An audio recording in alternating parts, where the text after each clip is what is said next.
All right, so we're back here on another Couch Coach Live. Once again, here under the lights here on Couch Coach Live. What's going on, Maui? What's up, man? How you doing? I'm good, man. The same old. This another week. You know what it is. This another week Right. here, and we always talk about this time of year, Sports Tober, where we also got NFL in full swing, college football in full swing. Now we got the NBA back, so Mm-hmm. definitely gonna be a great show. We'll recap Week 6 of the NFL season. We'll Mm-hmm. do our big deal, no deal. We'll talk about Russell Wilson and Tom Brady, and then also we'll give some predictions.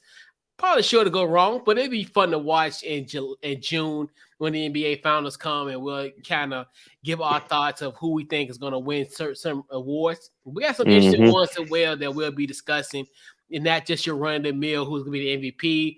We got certain days that we think accomplishments and milestones may happen, and Right. who's going to be the Victor Wembanyama winner in the sweepstakes that is the draft lottery. But we'll do all that tonight. So what we're gonna do, we'll take a brief time out. We'll be right back here on Couch Coach Live, and we'll get you started after this.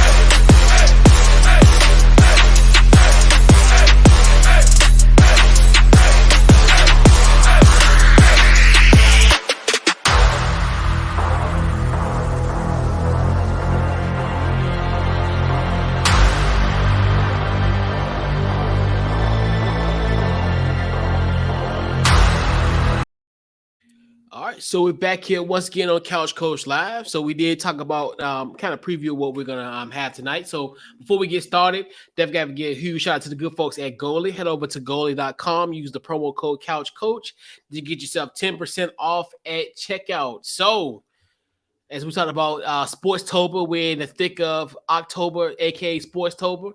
So we gotta talk a little NFL. So we'll go around the horn. NFL Week 6, we got to go to good, the bad, and the ugly. I'm gonna go with you first, Maui. What is your NFL Week 6 good?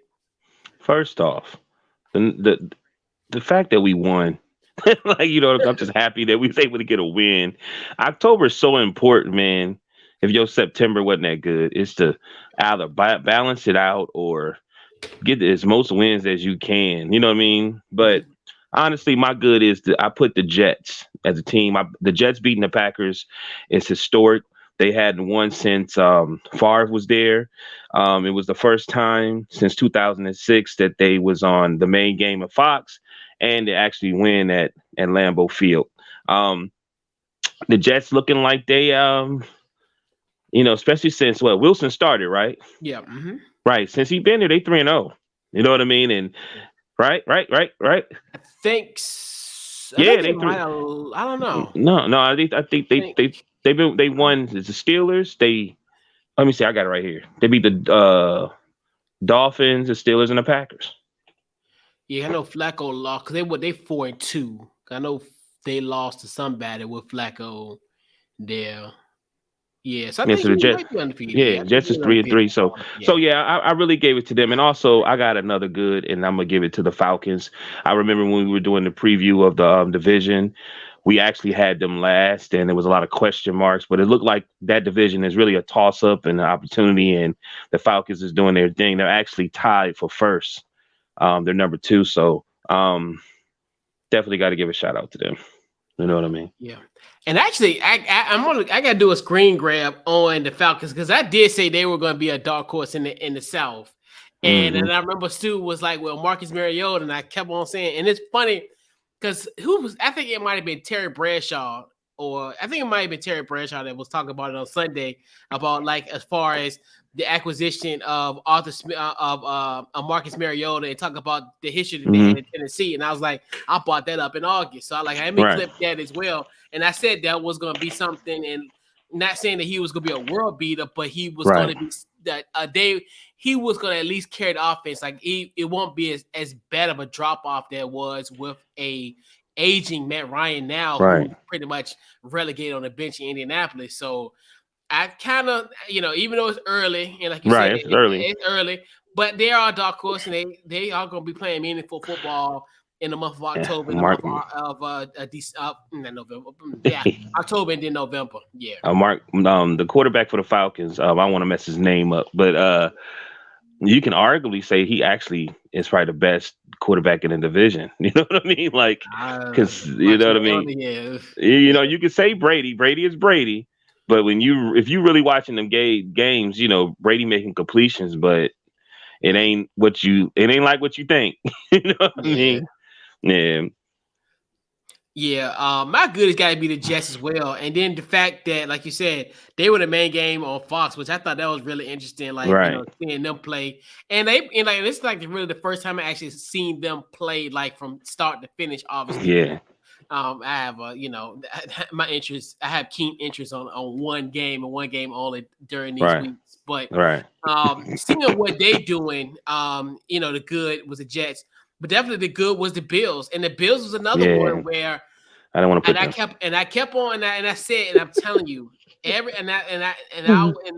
one of the main reasons why I said the Bills were gonna win the Super Bowl, Von Miller. And Von Miller once again made a huge play for that Yeah. Patrick Mahomes interception. Obviously, he kind of got Mahomes out of the pocket, even though a lot of people will see essentially I forgot who's the Milano. Milano got essentially the hit on Mahomes that led to the interception. And Uh that huh. was like those type of situations where I say, hey, Patrick Mahomes not gonna have time. He's not gonna do like he's done the Buffalo in the past, where Right. you put on a pass rush like that. So deciding to see that happen in that sequence was like that. This is what I've been talking about since the beginning. Hey, that was their missing piece. Even though, yeah, they may not have the best running game, but the biggest piece was getting like a Von Miller who can help Right. that pass rush and disturb guys like Patrick Mahomes because he's not going to Right. have an opportunity. So, And then yeah, him having to run off the ball, and how many him he don't have Tyreek Hill anymore. yeah, And Hill used to say, no matter of fact, if anybody remembered the playoff game, like Tyreek Hill yeah, actually saved them. His yeah, speed, him catching it on the run, you know what I mean? yeah. And so, if something was supposed to be just a reception, it ended up, But anyway, I definitely Yeah. agree with you saying. Yeah, but the Bills, yep, Bills, and then obviously the Jets, they're another team where they're it's looking good with the Jets, like especially how they went against Green Bay. Hmm. That game was nowhere near close to what and what the score indicate. Green Bay was out of that game from the jump, so Right. great win by the Jets. 4 wins already, and they're pretty Hmm. much you know, it might be a 2-team race. Well, no, it might be potentially. I don't know. New England's starting to kind of creep back up now Yeah. with Yeah. their guy Bailey Zappa. We'll see him in prime time on Monday, so that's going to be kind of interesting. Right. What he does, and they yeah. So I don't know. It's looking real. Even though it's still Buffalo's still the king of the pack in the East, in the Right. AFC East, but Right. you got two stores that might come up. So When I saw Wilson, I think his first start was against the Steelers, and he was getting beat up. But what I saw was he still had control of the team. He still was, for him being a young guy, and he wasn't intimidated at all. You know what I mean? yeah, He wasn't intimidated at all, and he made plays down the stretch, and that's how we lost. We were supposed to win that game. You know what I mean? yeah, yeah. I mean that's what, and I'm glad he's doing this thing because a lot of people Right. look at Zach Wilson as well, the Jets need to go and get another quarterback. He's gonna be a bust. Everybody's in that, and people kept on even that first year. They were like, "Oh, he a Right. bust." I'm like, we got to give these guys time to grow before we can call them Right. a bust. I think, no offense, I know we got to move on, but I give it to their coach. When I watched their coach the first year he got there, he knew he had young players, but he just seemed like the coach also. He just seemed like he was a player's coach. He felt like I know they're young, so I want and you dealing with football players or any athlete, if you can tap into their inner child and keep that spirit going, they could beat anybody. You know what I mean? Yeah, And it seemed like he didn't really, especially playing for New York, he seemed like he understood to take the pressure away from his young players. You know what I mean? And just say, hey, give us some time. And I thought it would have been next year, but it seemed like it's starting this year. Yeah, they legit. Yeah, the Jets. Yeah, Hmm. Jets definitely gonna be. They'll definitely be there. So, what's your bad this week? Well, bad of week 6. uh Man, it was so much in it. But I put the my main thing. I got I said the Ravens defense. I put the Dolphins, how they look without Tua since the injury. But I'm definitely saying the Cardinals couldn't score a touchdown. Yeah, they you look know, terrible. and you know what's weird? As I was watching the game, I was like, oh, Murray running all over the place. I said, oh, they gonna kill them. But then the main reason why a lot of people say they don't like running quarterbacks is based upon how you hold the ball. You got to hold the ball. You got to cuff. You're gonna run with it. You got to cuff it. That's why Lamar does well. Lamar put it on his side and he tucks it in like a running back. And it's just, you know what I mean? It just looked like a Yeah, lot of effort and it just wasn't going anywhere. So yeah, they didn't. They're not looking really too good now. It's like they descending. But maybe once they get, they receiver, they just got a. I think they just got a new receiver, but they supposed to get Hopkins back next week, right? yeah, and they end up getting Robbie Anderson. Right. Look like you from Edric somewhere. Let me stop. Yeah, yeah, Robbie Anderson. That's crazy. That's wild. They literally he got kicked out of that game and then got a one-way ticket to Arizona. Right. So I didn't, and I know it's a lot of other things I could go to because with bad, but I definitely, once I was looking up stuff and I said, yeah, I'm gonna go ahead and put that Cardinals because Cardinals always felt like they were just right there. They just need some more pieces to get over that hump. Yeah. Yeah, Arizona. Yeah, they definitely gonna break the curse when it comes to Super Bowls because they definitely not gonna be in the Super Bowl this year. So that curse is over as far as home team. A team who holds the Super Bowl gonna win the Super Bowl. Definitely Right. not gonna happen this year for sure. The streak is over officially. Right. Right. My bad is I gotta apologize to America. Um, Thursday night football. This is supposed to be, Thursday night football is supposed to be an experience. I know 2 weeks ago you had the Colts and the Broncos, and you thought to yourself, "Oh, that's got to be a bad game." But that Commanders Bear game was like hold my beer. I apologize, America, for these two teams only combining to score 19 points. It was to me. I understand because obviously I have a vested interest in the Washington Commanders. I enjoyed every moment of that game, but I know how we are when it comes to football consumption. That we people want scores. They want things to happen. They want action. This was a smash mouth offensive struggling teams of two teams that struggled offensively. I apologize for every Amazon Prime user, Prime Video user last Thursday night, but that was a ugly, well, bad. No, it wasn't ugly. It was a bad Monday night, Thursday night performance. Hopefully, hopefully the Falcons and the Cardinals will give you not the Falcons, Lord, the Saints and the Cardinals will have a better showing for you guys. But I apologize to everyone who has Amazon Prime Video. But Can I add on something with that? Can I add on yeah, something with that? mhm, I don't, I know you apologize. I know you're doing it in a joking way, but man, that game was good. You know what I'm saying? yeah, I mean, it went to the wire. You had a quarterback that's really, on his way out, Super Bowl champion, maybe on his way out or blah, blah, blah. Then you got a young quarterback yeah, that you saw flashes of greatness. You saw flashes of greatness, but you also saw flashes of anxiety and inexperience because people got to know if you're going to use your legs is just an option to open up the pass. And it was times he had people open and he didn't go. He just wanted to hurry up. I get it though. You know what I'm saying? yeah, He gotta compose himself and trust his line, trust his receivers.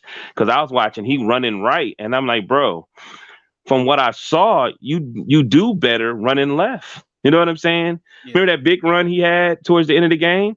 He yeah. did better running left, and then he had a tight end or a running back open on the left side, but he went right. And I was like, if he went and ran left, that was a touchdown. You know what I mean? And so I understand he was so upset. But man, that game was what it was supposed to be. It was smash. Football is supposed to be smash mouth. It's not always supposed to be the Joe Montana Yeah, spread five receivers. It ain't always supposed to be 89 yeah, plus 91. If you necessarily want to watch that, go watch arena football. I mean, yeah. what's going on? I know, and it's just one of those things where because of the simple fact it stands alone, and it's kind of and that's the thing where it being in prime time, I loved it. Like because I think I put it this way: if I didn't have a vested interest Right, of this game, I would have hated this game because I hated the Colts and the Broncos. That's why right, that's kind of because it was just as worse as that game. right. But I had a vested interest because even though like it was exciting to me because like we pretty much had control for the vast majority of the During game. the game, right, But as a consumer of a product, when it's a standalone game, right. it's I, like we gotta do better, especially considering the fact that that product with Amazon and let's just keep it a bug. It's very hard to kind of pirate that that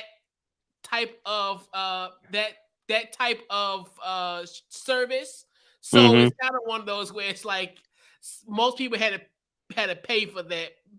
Obviously it comes with their subscription, but it's just one of those where So it w- it's kind of yeah. it went 3-9, bro. Like you know what I'm It saying? was It 12. went It was 12. what? It was 12 to 9. Like It was 12-9. I thought you said it was 19. Oh, it's because no, you said no, they yeah, meant 19 came back because right. it was 7 to 12, 12 to 7 to 7. 12. Okay, Yeah, but man, look, I'm man, trying. But man. honestly, I when I was younger, I used to hate that, and then like I got older and testosterone kicked in, and I'm starting to understand games like that. That's a very good, that's a very good defensive game. Yeah. No, no. Yeah. I mean, it's good. It's good the fact that this team held the Bears to 7, but it's like, but then for us to only put up 12, it's just like, why? How's the spot like? But it is what it is. But I'm glad we won. It's over. I had a stress free So Sunday, so I want to play every Thursday night. Honestly, if if because you know what's the name undefeated on Thursday night games. Carson Wentz. Yep. Yeah.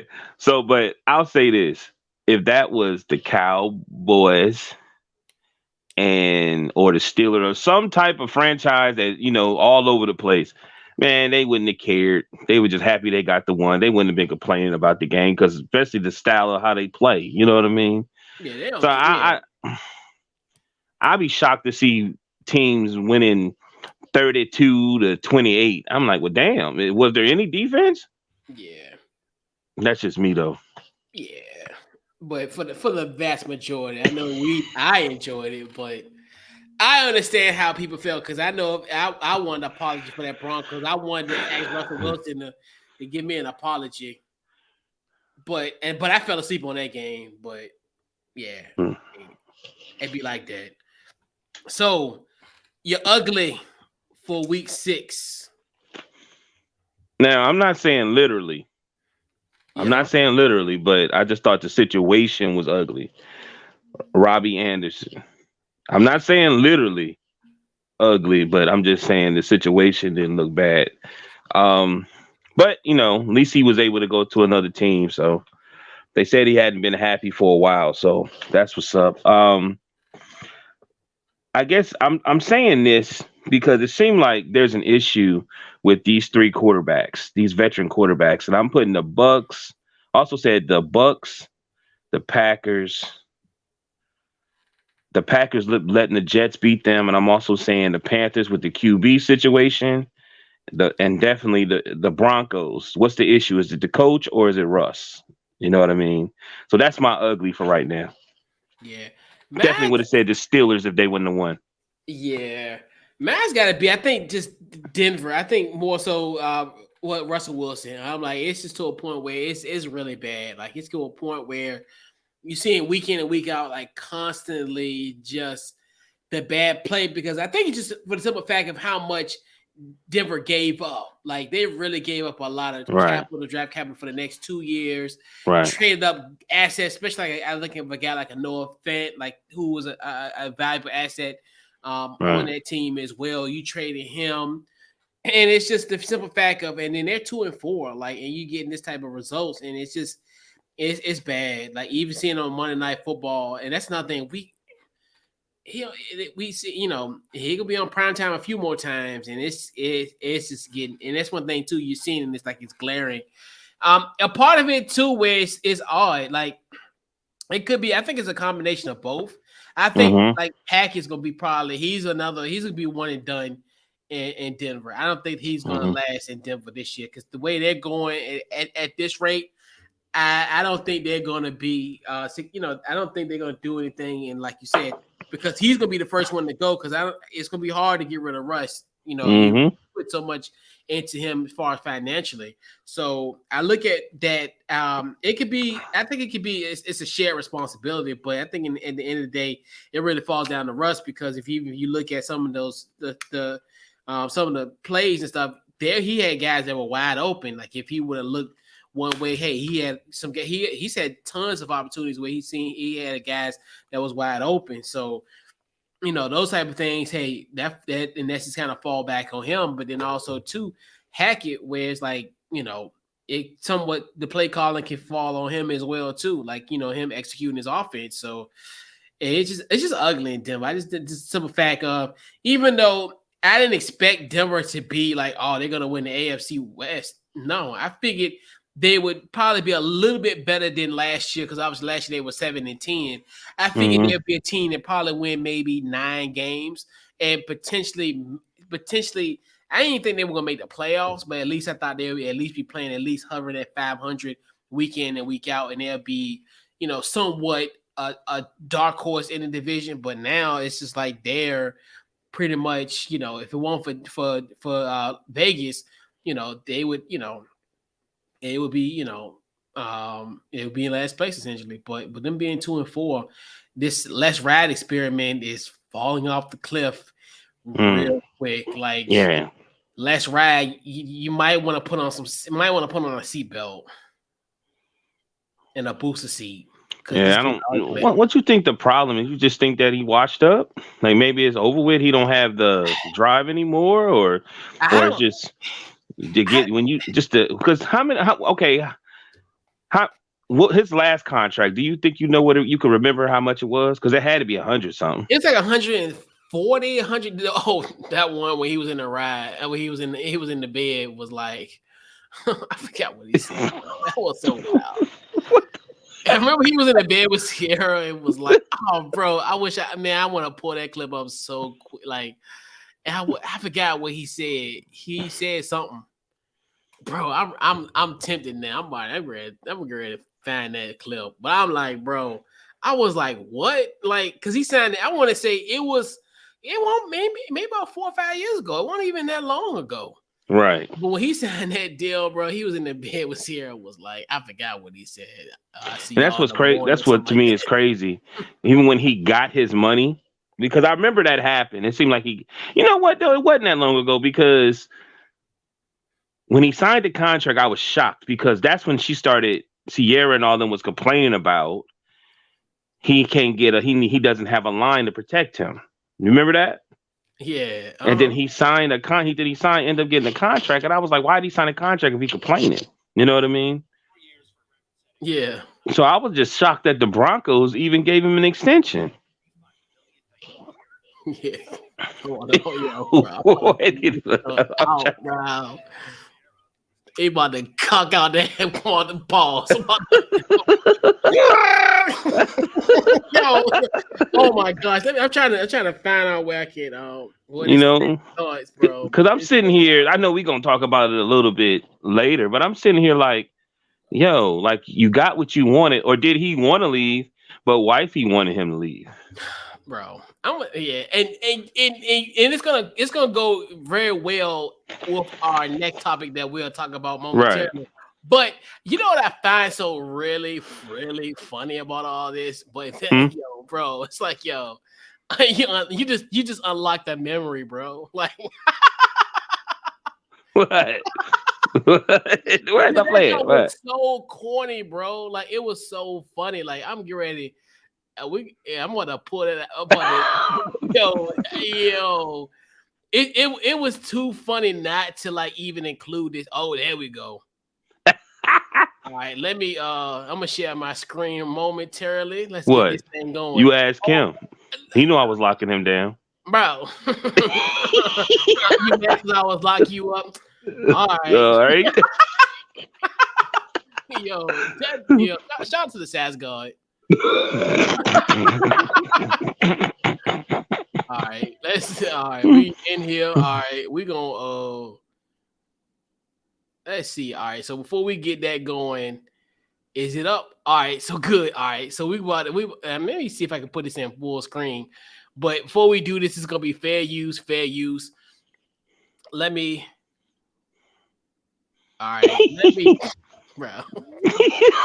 Yo, let me get to the good part. Let me turn this down for 1 sec. Hashtag go Hawks. Yeah, All right. Go Hawks is right. And the two posted this video in bed last night. Hey, Seattle, we got a deal. Go Hawks. Go Hawks. But I'm going to see y'all in the morning. Go to sleep. See y'all in the morning. Okay, Looks so Tucker young. Hole. I see you, Tucker Hole.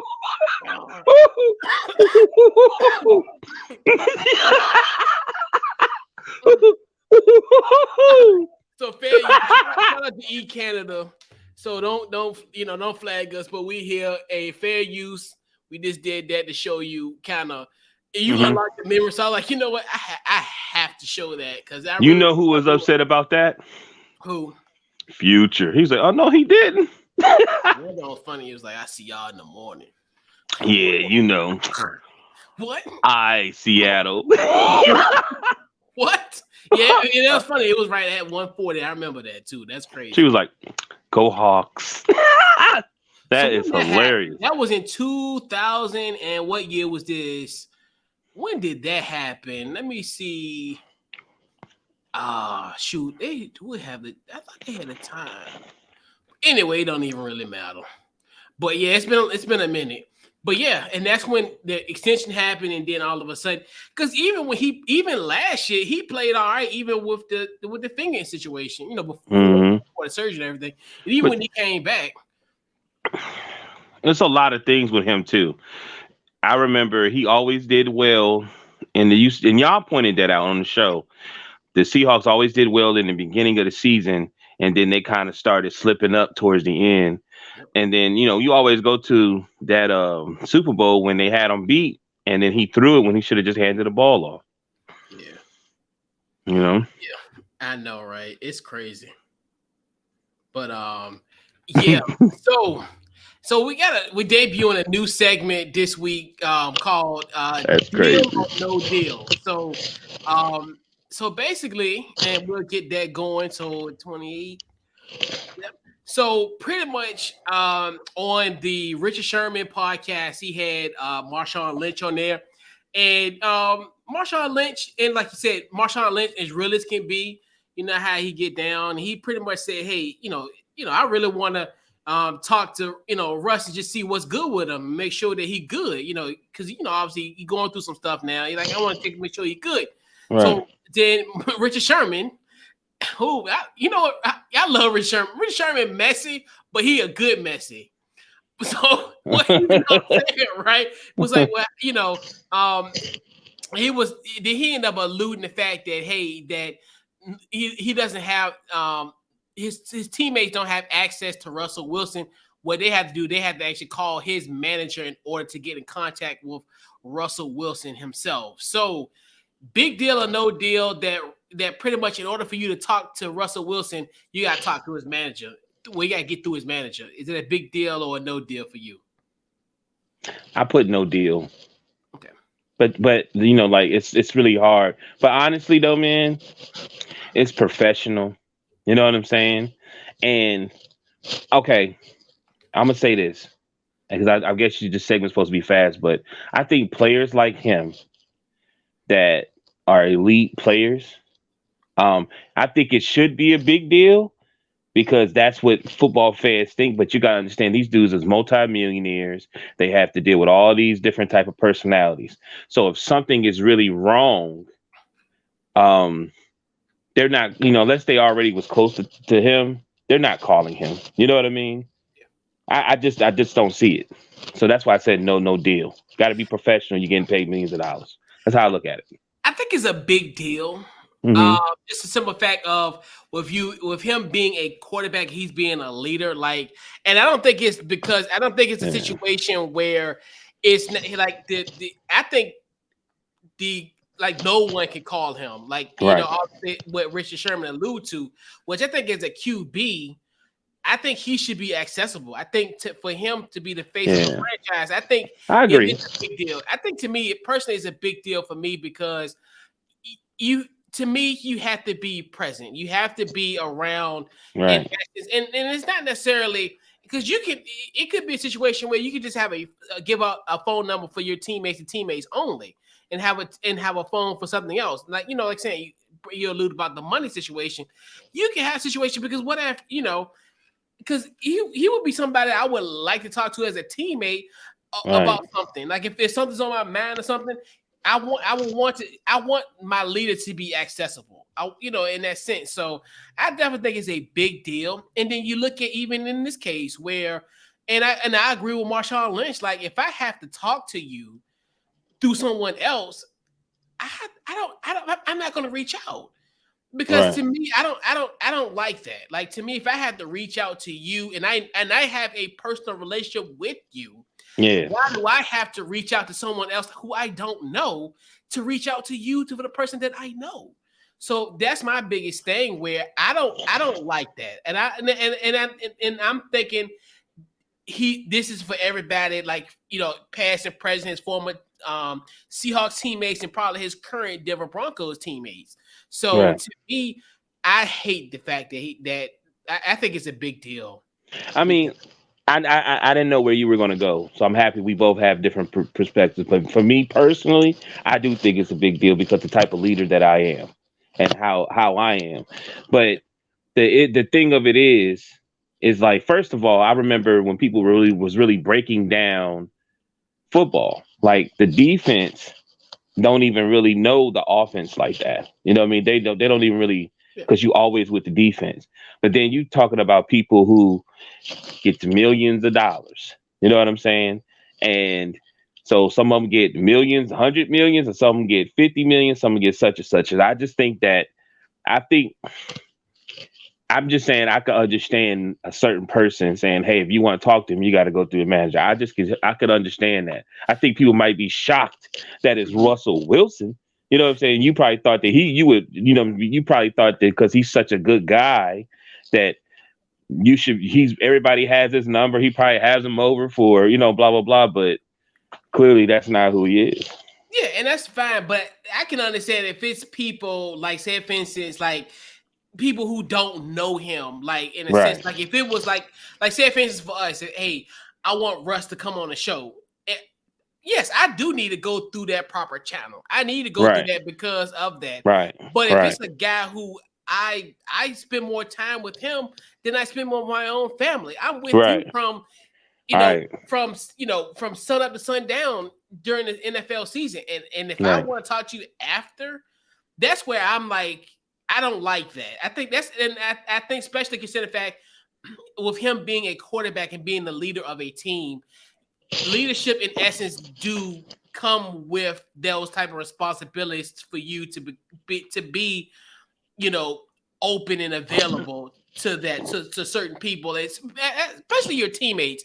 Your teammates, I get that, but other people outside of it, if it's something like business stuff, the manager thing, that's totally fine. But when it comes to like your coworkers, your colleagues, you need to talk because it could be anything that's going on, and sometimes him calling, you might need to call him to give you some reassurance or something. You might be going through something, and if you as a leader, you have to be available for your guys because Right. you want them to block for you. You want them to catch the ball for you. You want them to be this. You have to have that sense of I can rely on this person because I want you to, and they'll run through a brick wall for you if they know that you can rely on them. And hey, if I got something going on, and it's like that's my thing where that's why I look at it. So it's a big deal for me.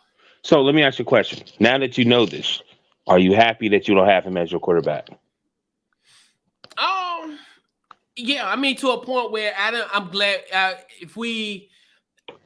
put it this way: the compensation. If we had to get rid of draft picks, yeah, that would have pissed me off. Even though even the Carson Wentz kind of thing pissed me off with a 3rd round pick. But if I would have been giving up 3rd round picks, and you think about it, if we would have had to get rid of a quarterback, in this case a DN, and when they traded away most of the draft picks and assets, yeah, I would have been pissed. I would have been especially if it would have worked out that way, yeah. Because you can't rebound off of that. Because now, what you're gonna do in this draft? You can't get a quarterback because obviously your 1st round pick is gone, and now that pick goes to Seattle, and so yeah. I mean, yeah, that's why the whole thing about the Carson Wentz situation. I'm all right with it now because at the end of the day, I mean, it is what it is. I mean, they stuck with Russ for a good minute, but yeah, they stuck with him. Okay. Yep.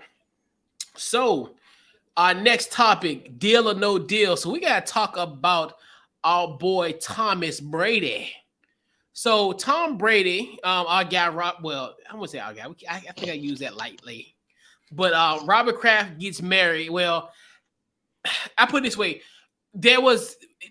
Robert Kraft had an event to announce that he got married on Friday.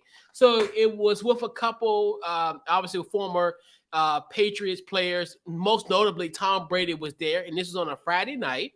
Right. So we also know that obviously Tom Brady plays for the Tampa Bay Buccaneers. So he didn't. And we know Tampa Bay had a game at Pittsburgh. So what ended up happening was normally on the day before on a Saturday they usually the team flies together. And go to the prospective city. So they were supposed to go to Pittsburgh. But Tom Brady ended up flying from New York City to Pittsburgh and missing Saturday's walkthrough. Big deal or no deal on Tom Brady? I put no deal, but I'm gonna say big deal. But I'm tossed up. Just with the way you presented that, I would say big deal because he didn't do the walkthrough. But I'm gonna go ahead and keep saying no deal because he's Tom Brady, and I'm sure that he was still somewhat tapped in, and he went to a wedding, went to his Mr. Kraft's wedding. You know what I'm saying? Like, I get it. You know what I'm saying? I'm sure he still was tapped in sometime that week. I'm still that. I still believe. Like, I watched the game. He still was competitive. You know what I'm saying? A lot of the issues wasn't all just him. You know what I mean? So I'm gonna say no deal. No deal. Yeah, and I found it funny because if Tampa Bay would have won that game, if they would have scored a 2-point conversion, this wouldn't have been a no deal, right? Because it wouldn't have been it would have been a non-story, right? I think it's a big deal because kind of in a way because of the Tom Brady that we thought we knew, like obviously the Patriot way. I guarantee you. And even if he was with the Patriots, because I don't think Belichick went. I don't think because Belichick was like, nah. But anyway, Randy Moss was there. Like it was a lot of people. You know what I mean? But I think this is somewhat of a big deal. I think because simple fact, that they lost, but it wouldn't have been a big deal if they would have won. But right. I put it this way: I think if Bill Belichick and I'm just throwing it out there, like anybody, if he was with the Patriots, this wouldn't have happened. Tom Brady wouldn't have went to no wedding. So that's why I think it's somewhat of a big deal. And we got great examples. Like I got Alex Caruso missing his sister's wedding for while he was in a bubble. So that's another example that we kind of looked at where he even missed his own sister's wedding. Right. But this one is kind of interesting, and I think Shannon Sharp made a good point. It's almost like he was cursing out his offensive lineman, but then it's almost like, how can you curse me out and you weren't even around for the walkthrough? Right. And it's just like, and that's where I'm kind of like, I'm on that fence where it's like, you can't, like, if you're not here with us in a walkthrough, like, and you think about it, because usually in the walkthrough, you're kind of in essence kind of simulating some of these goal line plays in a sense. So now that kind of amplifies all of this. But I definitely think it's a big deal. And I think it's just one of those where, like, especially if you're gonna curse me out, I'm gonna be in your face and be like, look, where the hell were you at Saturday? Did you fly with us on Saturday? Did you do an Urban Meyer on us, the reverse Urban Meyer, where you didn't fly with us? Yeah, he's becoming what everybody thought he was. You know what I'm saying? And I think he needs to peel back, because he got a lot of people that seem like he don't really know. He don't have a lot of security blankets anymore. You know what I mean?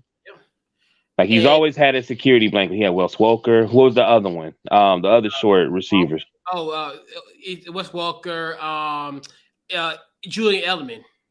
Yeah, he was from Akron University, right? He was like a quarter. I think Edelman went there. Did he go to Kent State? I forgot what school he went. He went. It was Akron. Oh, okay. I think he was like because I think it was Akron. It might be Kent State, but I thought it was Akron anyway. Okay, but he always had like some type of blanket. You know what I mean? Then it was brought. You know what I'm saying? He doesn't really have that on his team. He's trying. He doesn't have it, but I think all three of them, man, they getting paid. They already rich. And then they getting this X. Seem like to me, this is to me. I know we're gonna talk about it. Well, we there now. To me, Rodgers, Russ, and Brady, like, they got these extra checks. I feel like they this extra money, and if for some reason they all seem like they be more of a prima donna than anything. They just playing to be playing. You know what I mean? It's not. They still being competitive, but not all the way competitive as you would think, because I don't feel like they feel like now Russ got weapons, but I think Rodgers and Brady is just like, they don't have as much confidence in their team as they used to. Yeah. But yeah, I definitely think it's a big deal. I think just considering the fact the way this team is played, and then everything else, like, it's like a combination of a few things where it's kind of like, if we would have had big deal, no deal on certain things that he did during the year. Obviously, the 11 days missed the training camp, we might not have kind of ignored that. Then the being off on Wednesdays, we like, okay. Then this one is kind of all right. Where he went to a wedding on a Friday and missed the flight to Pittsburgh and flew with the team separately. And I understand, like, if those things does happen, like in the event of emergencies, like those things happen. It's not uncommon that guys will just fly on their own. Like, but normally those are for like emergencies and those type of cases. Most those things wouldn't fly, especially in his New England days, which but that's here nor there. But yeah, I definitely think, especially considering that all the other things that have happened this year.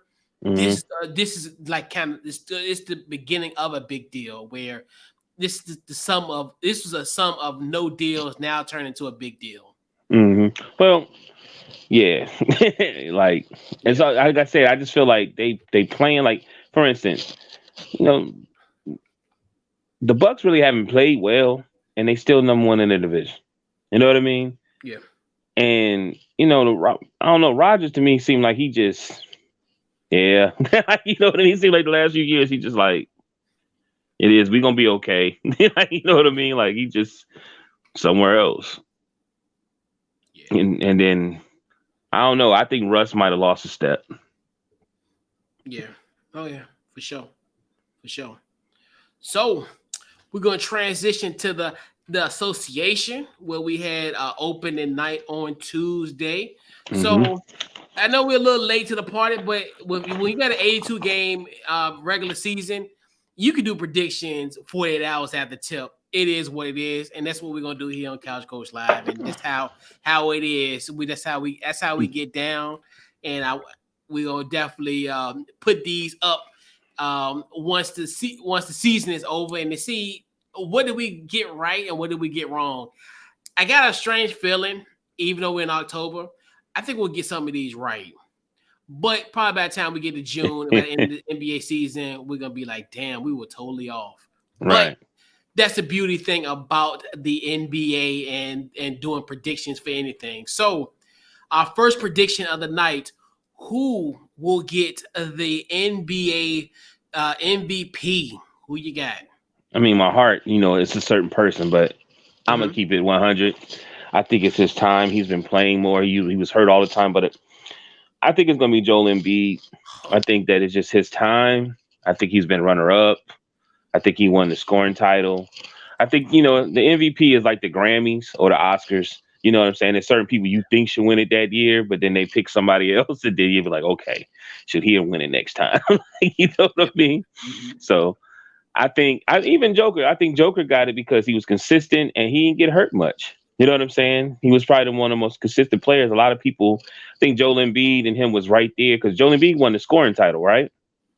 So I think so. Yeah. yeah. So I'm going Joel Embiid, man. Yeah. If you don't mind, if I was to tell you my runners up, of course I'm sure you're gonna say Luca. Luca been there like 3 years, but he can't never stay healthy.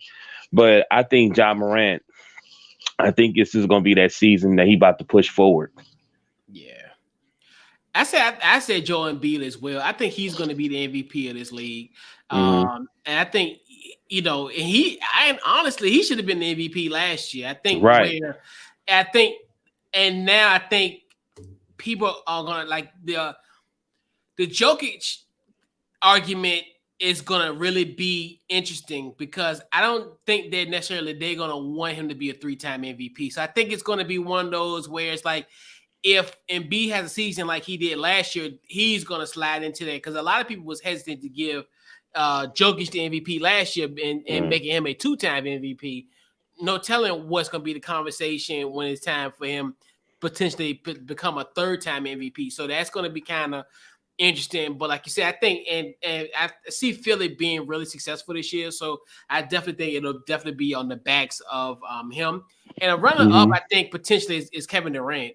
I think he's one where Kevin Durant is one of those where I find him interesting. He's like the curious case of Kevin Durant where I think an offseason like he's had, I think could help propel him to having a monstrous year this year for Brooklyn. So in a weird way, he kind of feeds off of somewhat of the chaos that so he's my runner-up, I think. It either be Joel Embiid and I put more so Kevin Durant because I think probably because he'll probably be a little bit more healthier. Right. Embiid, even though Embiid, he's as of late, I mean, he's it's definitely not how it was in the beginning of his career, but he's definitely there. So right. Who is your hold on, give me 1 sec. Who is going to be your Roy? My Roy. Okay. I think it's going to be, I'm gonna say Polo with the Magic. I really think I was watching him, nice handles, nice feet. You know what I'm saying? Like he seemed like he could play, he got nice dribbles. I think all around, I think it's gonna be him. But the guy that I really, really can make an impact, like as a ball player, you would pick Polo. Like, oh yeah, he's gonna be nasty. Okay. But a guy that I feel like gonna be a superstar that everybody gonna really be like exciting the fans and gonna do very well for the league is Jaden Ivey. I think him and for Detroit, I think he got hops. Like he looks to me, he reminds me of Ja, but I feel like he scores better and he got a better jump shot. And he can't jump as he got hops, but he ain't Ja Morant hops. You know what I mean? Yeah. But I think he can be something. I think he can be something special. But I definitely do think it's gonna be Polo. Polo, okay, all right. Polo, I'm sorry. I got, and this is a team that I think they got it right. And I think at first I was criticizing this team for making this selection in Sacramento. I got Keegan Murray. I think he is someone in a weird way. Sacramento finally got it right. This isn't a Nick Starkis. This is not a Ben McLemore type of draft pick. Who the fuck? What? Oh. Oh, go ahead. Anyway, so I definitely think phone. they got it right. I definitely think the Brass and Sacramento definitely got it right. And Sacramento could be a team that could be in a play-in game. They might be squaring off with the Lakers potentially in mid-April potentially. That could be I got him wrote down too. 8-9. That could be an 8-9 matchup low key or a 7-10 low key. You know what I like about him? He seemed like a young, mature Klay Thompson. Like he seemed like he's not like he's quiet. So he's like he scored, boom, boom, boom, and he opened. He could score like open like easy shots. He could dribble. Like he got that Klay. He a mixture of Jason Tatum and Klay Thompson to me. You know what I mean? Yeah. Where Tatum got that nice mid, like post mid game. Yep. But he also can knock down the three like Klay Thompson. Yeah, he gonna be a monster. I think Sacramento finally is at first we were like, oh, why he just didn't get, we thought about Jaden Ivey, but the part of me is like, good thing. But yeah, I definitely think Sacramento finally got it right. I think this pick, if I can put I guarantee they finally got one right. And I think it's Keegan Murray. So let's see what we got here. And who is going to be your sixth man? Should have been a 6-man last year, but they gave it to that boy. But I'm giving it to Jordan Poole. You know what I mean? Like, should have got it last year. I was looking at his stats. He ain't gonna do nothing but get better. You know what I mean? Yeah. And as long as Klay there, he ain't gonna start. So yeah, I'm giving it to Jordan Poole. It's hands down.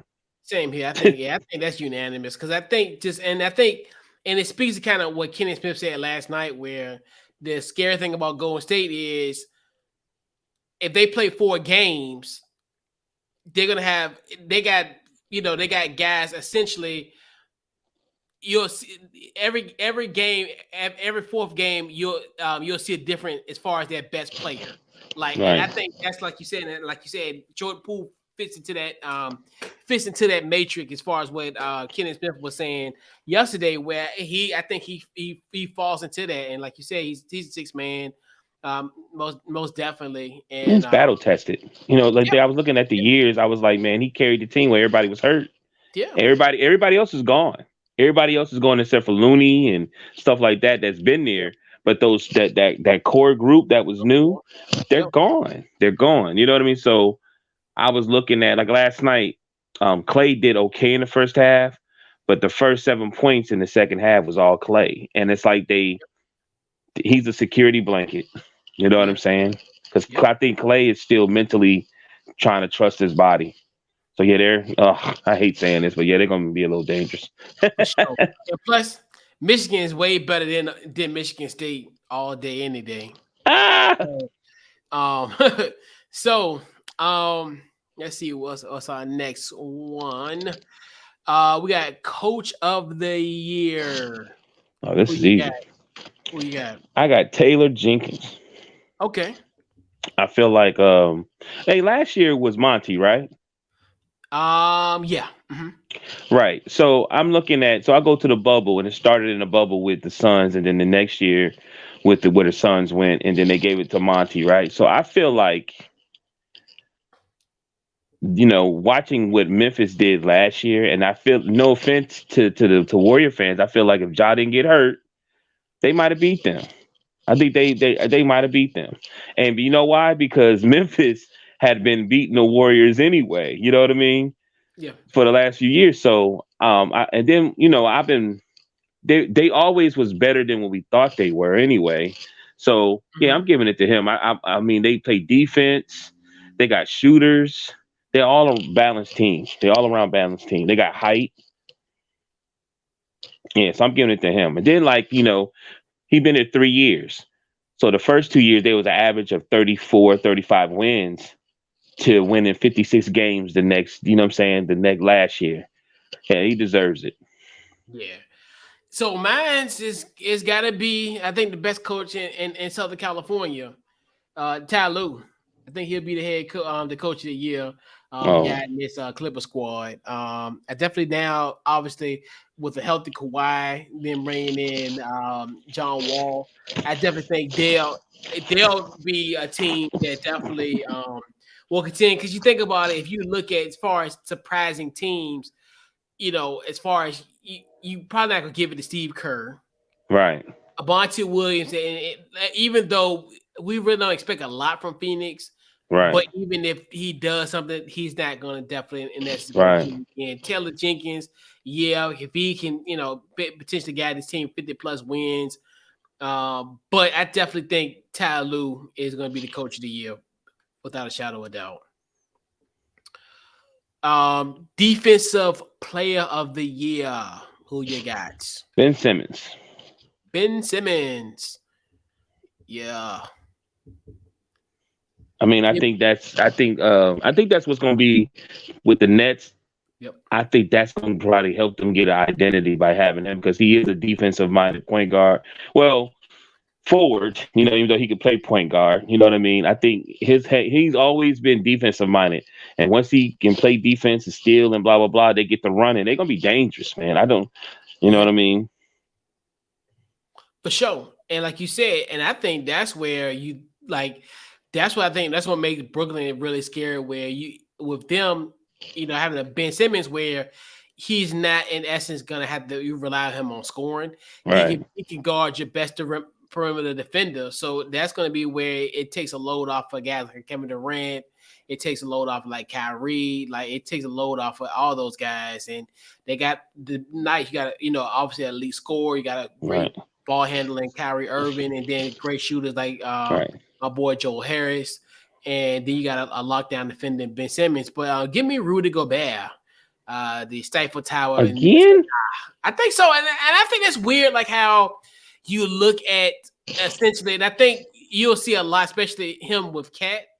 I think Right. that's going to be a nice, interesting duo where you'll definitely see his defense really come alive, because obviously we know Cat necessarily that's definitely going to help Cat a lot. Where I think Cat can be what he really truly is. That that scorer that he really is, and that definitely help alleviates somewhat of his defense assignments in a sense. So I definitely think Rudy Gobert could definitely help ease that situation, almost similar to like Ben Simmons, where he'll kind of show Right. them defensively. I So think you'll see that. I think with those two teams, man, those two teams like the Nets and Boston, I think with Ben Simmons, when they do the pick and roll and the switch, like let's say against the Bucks, I think Ben could do okay against Giannis. I ain't saying he could dominate Giannis, but I think he could contain him pretty well. And that's all you really kind of need, because since Ben, I just say this on the Eastern Conference, since Ben had been out, Giannis was like, when they won their championship, he was like, "Oh hell no, I ain't even got to back you up." You know what I'm saying? Like, all I got to do is get past you one step, layup. Anyway, I feel you though. Yeah, but I definitely think he'll definitely get that. So enough of the generic type of predictions that most people do. So we got two that's going to be really interesting here. So obviously we know that LeBron James is on the precipice of breaking Kareem Abdul-Jabbar's scoring record. So when will LeBron hit his scoring record? I want a date and a matchup. I got you. You go first. All right. So this is where I have a window. I have a good window where I think I'm rooting for this to happen, for just the sheer irony in the NBA, just how it is. I want him to hit that record on January 28th against Boston. I like that. I want that to really happen because obviously we know there's bad blood between LeBron and Boston. So it'll be perfect, and then a Laker breaking the scoring record once again. Right. It's like almost like a double entendre. Right. And then I wouldn't mind having a Super Bowl Eve Saturday night game on February the 11th against the Golden State Warriors at Golden State. So I think it's going to be in that window. I know that they're on the East Coast. I guess that would be the Grammy trip at the end of January. I guess you. Yeah. I guess The yeah. 'Cause same now the Super when Bowl. he passed Kobe. That's the same time Yeah. he passed So, Kobe. so yeah, that would be the Grammy road trip because yes, Right. Frank. Because now they push the Grammys up now because of the Super Bowl. But yeah, so Right. I think it's a Grammy. So I think probably if I was a betting man, it would be February 11th against the Warriors on Super Bowl Eve. All right. So we agree. I put 3. You know what I mean? I felt like it was in that window. I didn't go as deep as you. I kind of did like because I think he need like 1,300 points or something like that. So I'd like divided 13. it by like 30. Right. Yeah. So I think it's January 28th versus the Celtics, January 30th versus the Nets, or the Mecca, January 31st at Knicks in MSG. And I think that's the Mecca. That's where all the cameras is going to be at. And I think that would be something extremely special. Yeah. And I hope so too. The only thing I just hope that this situation, regardless of where it's at, I just want it to be a place where this situation is going to be where this is going to be celebrated to the Right, me too. degree. I don't want it to be like when Kobe had his record in Minnesota when he had MJ, and I'm like, it was just unceremonious.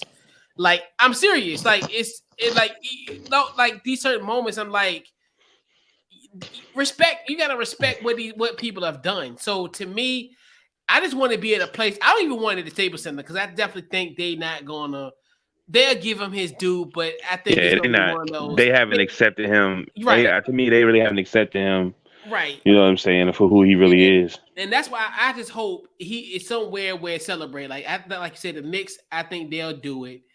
Because even though, I just want to be somewhere where it's celebrated. Hell, if it's in Indianapolis, hell, if it's anywhere, let it be somewhere where it's celebrated. That's the only thing I ask for.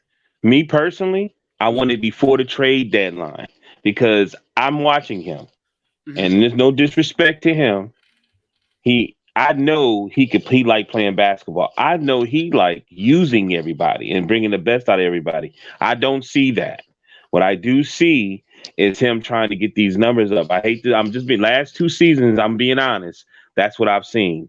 But I know he's trying to play off the ball, not be as point as much. But man, I watched that game last night. All those damn 3-pointers he was not throwing up, and you can't beat the Warriors that way. You can't beat the Warriors playing the Warriors game. You got to play defense and you got to transition, make high percentage shots and transition. You know what I mean? Yeah, for sure. You can't beat them that way. And I'm just sitting there. I'm like, yo, why is he throwing up so many threes? Why is he doing that? Why is he doing that? You know what I mean? Because I know it's probably a lot of people try to get that, get there, and a lot of things happen. I just want it before the trade deadline. So once that happened, that goal is set, and then we can really focus on, you know what I mean, winning this championship. Because Boston looking good. Yeah, and only one other thing too. I just hope that Kareem will be there and embrace him. And that's 2 things I wanted. I just wanted in a place where they're gonna cherish this moment, and that Kareem is gonna be there for him and show him love and show him support. That's the only 2 things that I ask for this, because this is gonna be a momentous occasion, and I want those 2 things to happen. They need to really, well, no disrespect, they need to start praising Kareem also, because what's the gentleman that just passed? Bill Russell's passed now. Yeah. So right now we got Kareem, and I think they really should be trying to praise him also. But definitely, I hope Kareem be there. And if it's the Kareem Abdul-Jabbar that I've seen, who's a basketball savant and blah blah blah. You know what I'm saying? He should be there. He really should be there. Yeah, and that's why. And I think it's more so just a prevalence of off the heels of the situation when they asked about did LeBron have a relationship with Kareem, and that's where I really kind of stem from, where it's a shame that they don't have a relationship, especially considering the fact just because of just the NBA itself and the fraternity it is. And there's only a small amount of people in this world that's ever been in the NBA. And I always want guys like that of the same ilk to get along, because like these moments like this where, hey, this could be a moment where we may not ever get to have the two top leading scorers in the NBA history together in one place.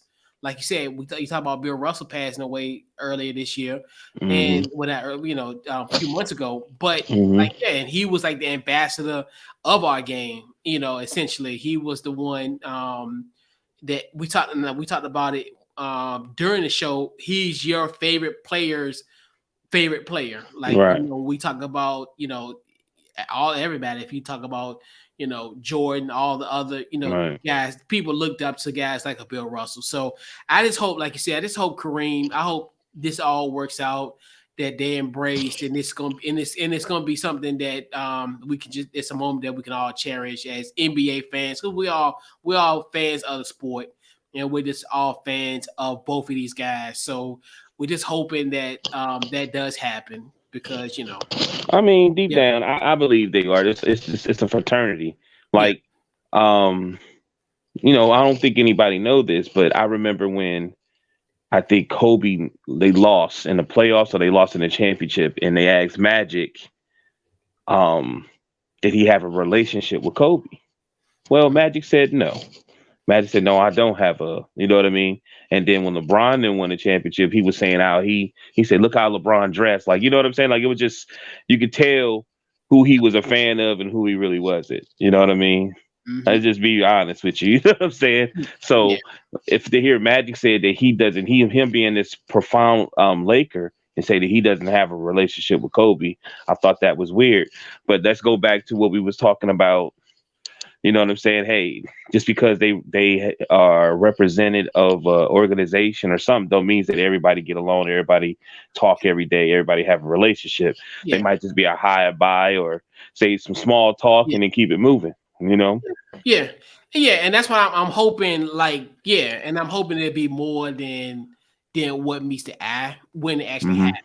And then even there was criticism about LeBron, about the whole, about everything that was going on with the virus and everything, and he tried to call, I don't know, I think he was the one that called LeBron like a buffoon or something like that. So it's kind of like, and that's why I look at those type of things where it's just like that necessarily wasn't called for. I think in that regard, where it's like, I don't think we could consider him a buffoon, because I think at that time we all were kind of gathering information, and he was confused. I think we all felt, in essence, even though I don't know, LeBron does miss the mark sometimes social media wise, but that one in a weird way, it kind of made sense, because I think we all were confused. It's almost like how, because with his situation at that time, so it made sense, like kind of how that meme was. But it's here nor there. But like I said, hopefully it's going to be a great night, and we'll, and it'll be something that the game will be stopped, and we can lament and enjoy the moment while we can, and savor these type of NBA historical moments. Right. I can't wait. I'm excited. I can't wait. I'm almost to a point where let's fast forward until he gets the record. Yes, I can't wait either. So we can get past that goal, and we can focus on what we need to be focused on. Come on, man. Yeah, focus on getting to the playing game.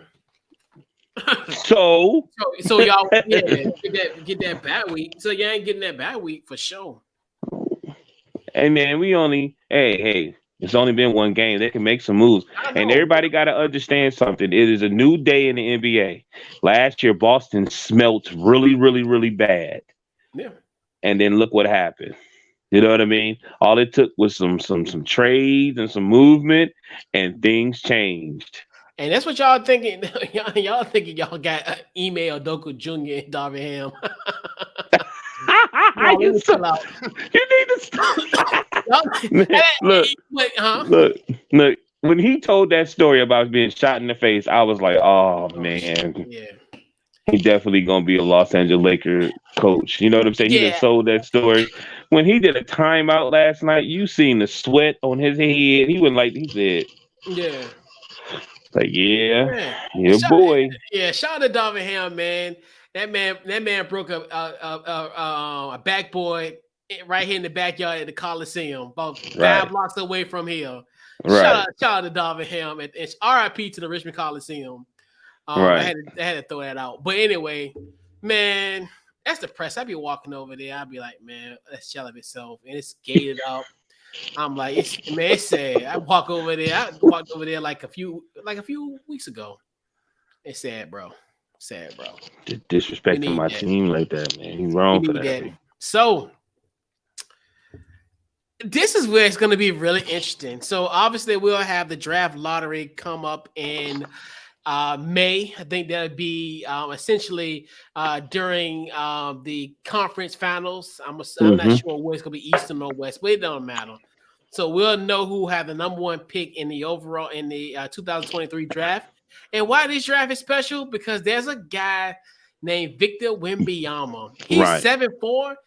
He got a wingspan that's 8 feet long. Pause. Right. Pause. Oh, all right. So, all right. Hey. Let's get focused. All right. So he's gonna be essentially the coveted piece.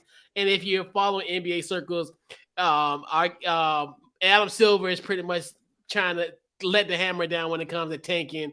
But Adam Silver, no one cares. Everybody's tanking for Victor Wembanyama.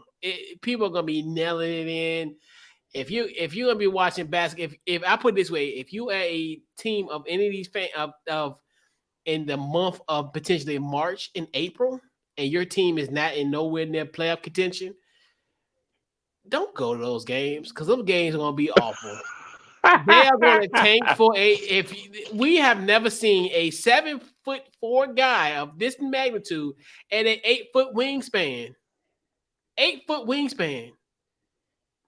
So, who is going to have the lucky ping pong balls in their favor? So who will have the number 1 pick in the 2023 draft, and who will select Victor Wembanyama? So at first I was like, why did he put this on there? So I was like, okay, Sean, tap into your shit. You know what I mean? And I was like, you know what I mean? And I was like, all right. So definitely I put 3. So I'm gonna do number 3. I said Pistons. Oof. I said number 2, since Steven ain't been whining 4 years. 4 years. So I put the Knicks. Ooh. But when I looked at him, right, and I had to think, who does he remind you of, Sean? Who is he that I could look at? He's different, but the same. And I said, oh, no wonder Pop is trying to tank. I said, he going to the Spurs. Yep. They not about to mess that up right there. He going to go be at a Discipline. He going to be in Texas. He is not. That's why Pop is like, oh yeah, y'all could take this, y'all could take that. Hell, I heard that the Lakers is talking about making a little move to get something for him. Ah, yes, you know what I'm saying. Take some height and some shooting from over there. I'm like, oh yeah, definitely. I pick Spurs at the number 1. I think so too. It's gonna be go Spurs go, because he's the closest thing to dunking that I've seen in a long time. And it's crazy. Like, he's gonna be unguardable. Like, it's gonna be crazy. Like, and what's scary about him is, like, once he gets to the league and he has a coach that teaches him things, right? It's gonna be really scary. It's almost like who's gonna have that task of guarding him night in and night out, and it's gonna be something interesting. A guy like him, the high pick and roll is gonna be crazy. Yeah. Yeah. But, you just got to be nervous of him playing with people like a Draymond Green, them wild guys that's under, you know what I'm saying, that do all the tactics, trying to foul and, mess around, get him hurt. Keep him durable is what I'm saying. Yeah. Keep him durable to deal with them, but. Yeah. I'm leaning towards the Spurs, but I think a team that if this happens, you can cancel Christmas for the next 20 years. If the Thunder gets him, cancel Christmas, Thanksgiving, Mhm. I'm just saying. Well, we don't know. No, I I'm mean, with you. it's I'm like a with you. I'm with 10% you. chance. I saw that too. You know what I mean? I'm with you. But that's what I'm saying. It's so many possibilities. I think Right. in all seriousness, it's going to be probably the Spurs. I think the Spurs are going to probably have the most odds because I think Right. they're just going to be bad. They're going to be really bad this year. Because you And know then your I think boy if you look Danny at Ainge trying to get him. for Danny sure, Ainge Utah. trying to Oh get yeah, him. for sure. Yeah, oh yeah. Utah definitely. They're a team that definitely can. And that's why I think, and why I preface OKC in a sense because it's weird because I think what would be scary if OKC can get him. Oh my gosh!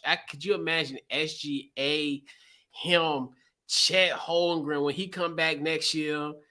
Like, Mhm. bro, like you can't stop them guys. Like, dude, they're gonna be like, dude, and Giddy, like, dude, like their threes probably be like 7 feet tall. I mean, they gonna be like that's gonna be scary. Like I said, OKC gets number 1 pick, you can cancel Christmas.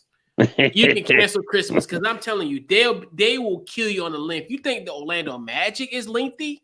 Right. Shucks. They'd be like, yo, hold my bill. We got Chet, we got Victor. Gosh, like that would be crazy. And then what's crazy about that too, where it's weird because they have so much draft capital too. So it's like Right. if they can strike up and get that number 1 and then couple with some other picks, I'm like, bro, like it's a wrap. Like OKC is back, and we ain't talking about Russ, KD, and James Harden, bro. This gonna be something serious if Victor goes to OKC, but Yeah. yeah, it's gonna be crazy. It's gonna be wild. But yeah, I Yeah. definitely think it's. But I just think that, when you look at Pop and the Spurs is a franchise, it's one of those franchise. yeah, You know what I'm saying? And they haven't been doing well. And they one of those franchises that got fans across the world of how they play and how respected Pop is. And if Pop gonna be there and be the coach, they have to build for the future. You know what I'm saying? I'm like, And shoot. I'm looking at him and I'm like, and then all of a sudden I seen a flash and I said, oh my God, that's the new Tim Duncan. That's the new big fundamental. I said, wow.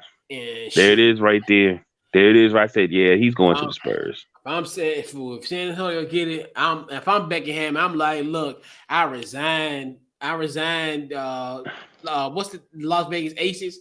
I'm out of WNBA, dog. I'm going back because I know Pop ain't gonna be here for coaching this team during Victor's career. You don't think he's gonna give it to Tim Duncan? Ain't he assistant coach? I think he that coach. He's not on the staff no more. I don't think. For real? I think he left last year. I think, but I'm like, if I'm Becky, get me out of here. Well, I Get think me it would out be of great for Vegas. him because I just think that how he would play would be a lot like Tim Duncan, except for he would be shooting threes. But Tim, you gotta remember, Tim had a nice little shot too. He ain't shooting no threes, but I remember that shot in the playoffs to win the game. Yeah, he'll definitely. And he's like a Tim Duncan on 1,000. He can Right. It's like it's scary, like how he's gonna evolve, and that's something I hate that the hype of it because of just the simple fact that I remember how we were like with Yao Ming 20 years ago, and we thought he was in his essence, but obviously injuries derailed his career. But hopefully, when I think we all are really just projecting the fact of just the measurables, and then each actually seeing him play, year in and year out, and he's playing like good basketball across seas. So. And we definitely think that's going to definitely translate into the NBA. So the hype is there, and the hype is going to be there. But if the Knicks get it, oh my God, it's going to be insufferable. If the Knicks get it, you can't tell these Knicks fans. It's already bad. I think I'm gonna be honest with you. If the league is smart, it would be great marketable wise, but they got to get rid of their coach because that coach ain't gonna do nothing but take that young man Tibbs run him in the ground and run him to the ground, and it's gonna be a horrible investment. Yeah, Tibbs. Yeah, they get rid of Tibbs if they get Victor. But yeah, they would be so insufferable. They already get semi-annoying, even when they made a playoff run last year. And this is like, bro, like We get it. But it's just like we get it, but it's just like no. But it's the Meccas, you know what I mean? yeah, I mean, I get it. Yeah, I get it. But it's just like they are insufferable fans at times. Like it's just when they made the playoffs. Yes, they kept on like talking on the trash about the Hawks, and then they thought they were gonna be good this year. And then Julius Randle is trash, and I remember Julius Randle is a franchise. RJ Barrett is this, and I'm just like, look, y'all just need to make up y'all mind.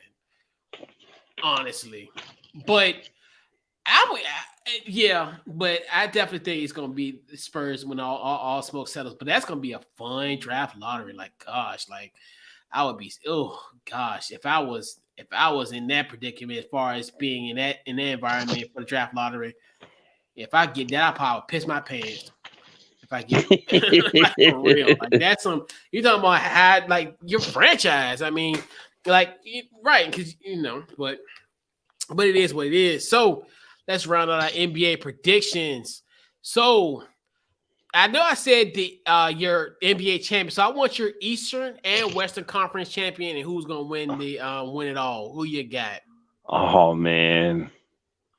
I couldn't even pick a champion. It was such a toss-up. I don't see nobody really being dominant. And I'm not picking the Warriors. I'm not doing that.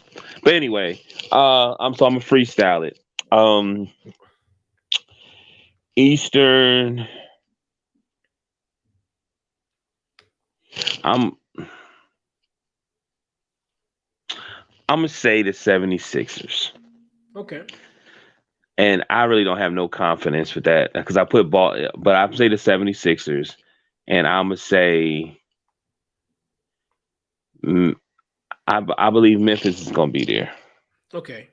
So like I'm watching them now. I forgot they had Danny Green too. I think it's gonna be, yeah. Yeah, Memphis and Memphis and who and the Sixers and the Sixers, yeah. All right. Okay. Cool. All right. And championship, I got Memphis, so it's a stretch. Got the Grizzlies. Okay. Yeah. Cool. All right. So I have a coast to coast NBA Finals.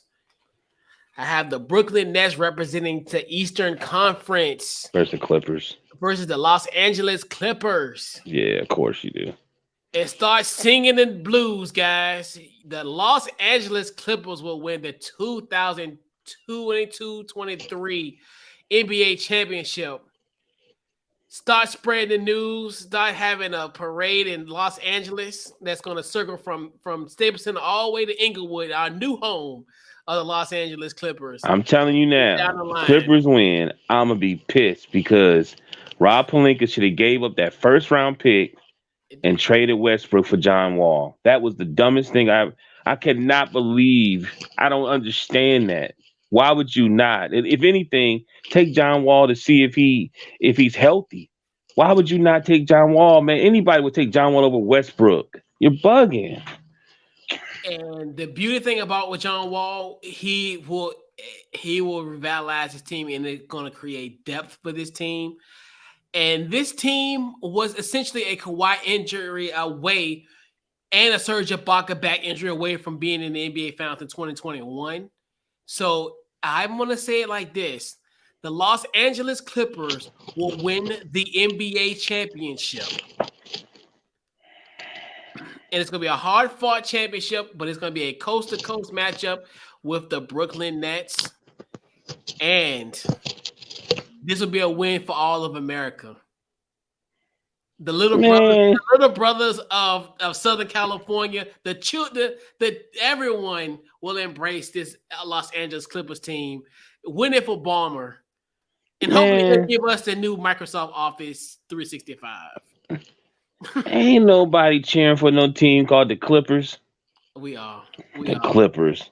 Man, I'm kind of crazy. And we want the LA, all the Clippers. We want everyone to be, everyone to embrace this moment in Los Angeles. It's going to be confetti all over. It's going to be the biggest party in Los Angeles.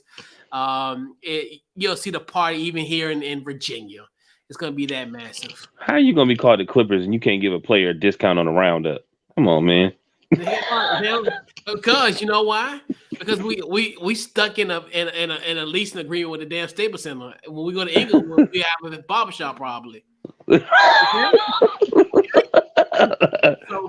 hey, come here. Come canal check. Yeah. You want me to take a little bit off the top? I think because the Hawks got a barbershop. The Hawks got a barbershop inside Phillips Arena. I'm telling you, for real? watch. When we go to Inglewood, that's gonna be nice. When they go to Inglewood, that's gonna be. Man, what is this weed stuff? You like the Bulls? I know, but I can still cover the Clippers. It's like this is my third year covering the Clippers, so it's like I have an invested interest of that. Like I don't know why, but you know what? Covering the Clippers for like 3 years now is just like I feel like I'm a part. That's my West Coast team. I blame myself because I don't watch the Lakers series. I don't watch the Hulu show. I blame myself. Like, damn the players. I know the people. They don't say, man, this is the most dysfunctional organization ever. How do they win championships? Crazy, man. Oh my God. But hey, the Clippers, we here. They there. Not me. Well, not we, but they there. But yeah. Clippers. So, yeah. Watch Kawhi gonna have a gout. Go ahead though. Kawhi good. Kawhi certified. I was about to put him for the about to put him for the defense player of the year, but like, nah. So he doing okay? Oh yeah, he good. He good. He back at it and he's doing his thing. And we'll be, they'll be back full strength and it's gonna be an interesting season. Hey Kawhi, can I get a picture? I gotta do a shoot around. I gotta go do shoot around. He sounds just like a Kawhi's a legend, bro. Kawhi is a straight. He said, Kawhi, could I have a picture? He said, I gotta go do shoot around. Yo, that dude innocent, bro. He's an innocent basketball player. I don't even know you went. Yeah, I can't wait to hear that laugh. Like, he had that championship laugh. But yeah, so we'll put a bow on this week's Couch Coach Live. Game ball. Got game ball this week? Yeah, game ball. I'm giving it to my man Deontay Wilder with a first round knockout after 3 stunning fights against Tyson Fury. He gets his first comeback fight, knocked the guy out in the first round. And I got one more.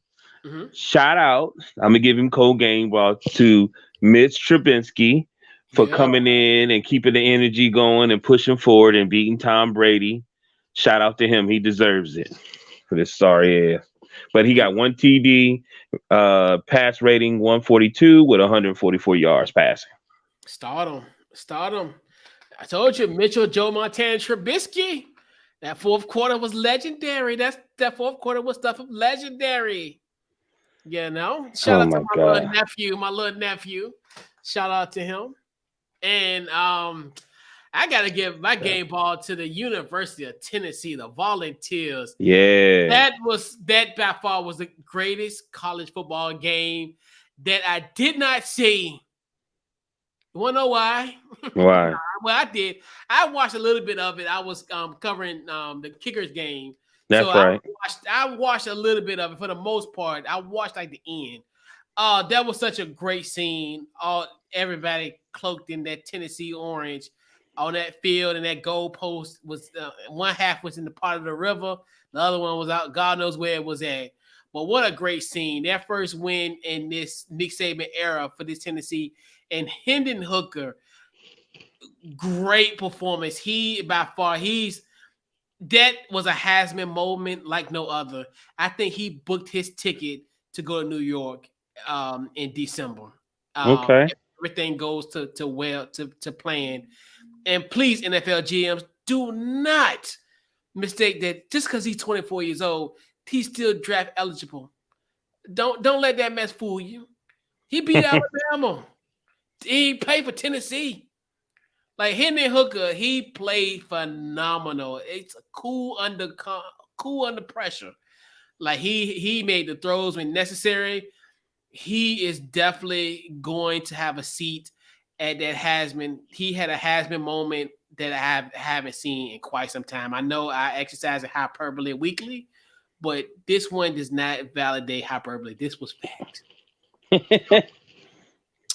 Yeah. So, final thoughts before we head on out tonight. Oh man, actually, I know we had talked about we was gonna talk about some things, but man, great show. It really was. Yeah. Just me and you, so remind me of old times a little bit. You know what I mean? But we kept the course going. Sure. Hey, Yeah.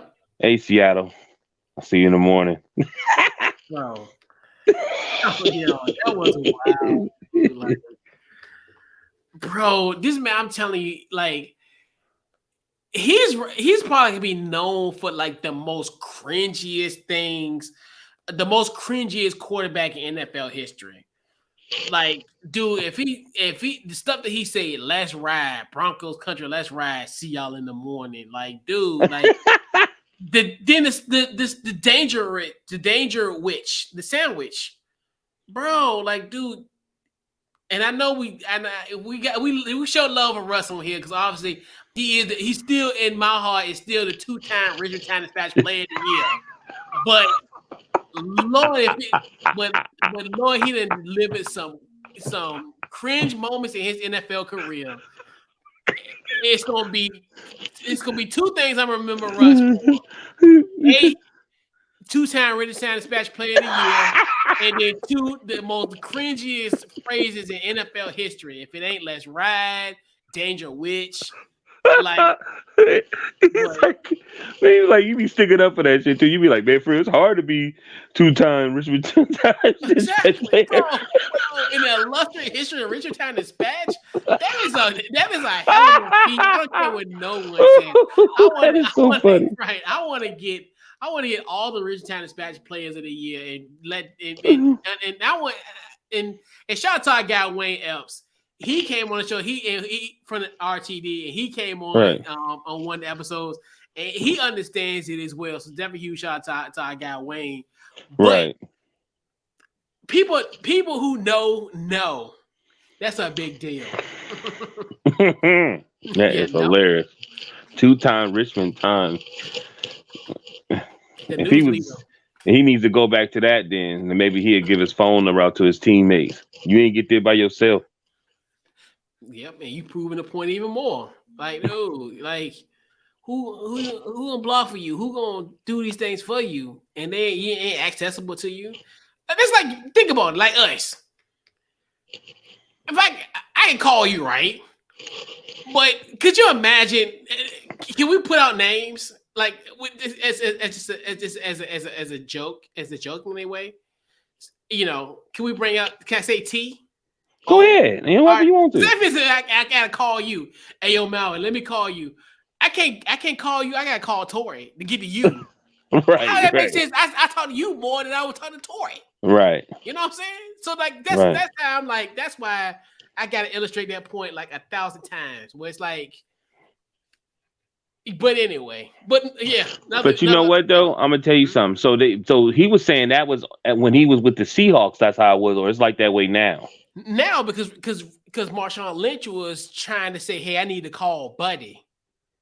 And then that's when your boy brought in the messiness. And I thought, dude, Richard Sherman, like. So was he like that when they was at the Seahawks? I'm assuming, yeah, because obviously I think, yeah, because he was saying, well, you know, you had to get through his manager because, and then that's when Marshawn was like, well, you know, if I gotta go through all that, then I ain't calling them. Right. Which it makes sense. Like, I think that's how that to paraphrase what he said, but just kind of what Richard Sherman was saying, like, hey, you got to reach his manager. And I mean, it's crazy. It is, man. But yeah, man. Once again, another great show we had tonight. So, social media. DT Morgan 78 Instagram and Deshaun Morgan on Facebook. Yeah. So and TikTok. Oh, you on TikTok? I'm not on TikTok, but I had to make one up. I ain't putting that on there yet. Yeah, make one. Get some content. Put some content on there. I'm trying. It's like I feel like an old man when I do TikTok. I'll be like, be like, like, all right, what am I supposed to do here? Like, yeah, I mean, it is what it is. But Right. yeah, so follow the Couch Coach Live the podcast, Facebook, Twitter, Instagram under Couch Coach Live. Check out the podcast anyway. Get your podcast, Apple, Spotify. We're there. And also check out the website, couchcoachlive.com. Then also Commanders in the chat. Definitely check us out. We'll be back on tomorrow. Well, Thursday. We'll be previewing our matchup with the Green Bay Packers. Definitely huge shout out to everyone who checked out our live stream during the Commanders versus Bear game. We had a great turnout. We had almost 800 people watch it. So I was definitely thankful for everyone who took part of it. What a hell of a night. It was a historic night, obviously, for the brand, and just historic for us making our Amazon Prime Video debut. Okay. So definitely huge shout out to everybody who watched us last Thursday night. Definitely appreciate it. So we'll be back on Thursday night, 8:00 Eastern Standard Time. And then we also do our post-game show after our matchup against Green Bay Packers at 8:00 Eastern Standard Time on Sunday night. And let's see, on Monday, you catch me on the NFC East roundtable with Let's Talk Sports. Huge shout out to those folks. Shout out our guy Dan there. On Tuesday nights, you can catch me on our guy Cool McCain on his NFL matchup madness. I'm the Commanders correspondent there. Usually it starts at 9:00. Usually I'm there no more than about 9:30ish, right around that time. So catch me there on that night on Tuesdays. Wednesday, obviously here on Couch Coach Live. Thursday, catch me on the Alex Fleming NFL Carousel, 7:00 Eastern Standard Time, part of Sideline Sports. I'm also a Commanders contributor on there as well. And then Thursday, Commanders in the chat. Then on Saturday, catch me and a couple of my NFC East brethren on the NFC Beast. Saturdays at 9:00 Eastern Standard Time. And yeah, so that's how you can catch me all throughout the week. For now, I'm assuming some other stuff might come down the horizon, but we shall see. But I'll definitely let you know if anything else arises. But we're here. Right. It's a great show, man. We'll catch you guys next week. This has been this week's Couch Coach Live, man. We'll catch you guys next week, and we are out. You're welcome.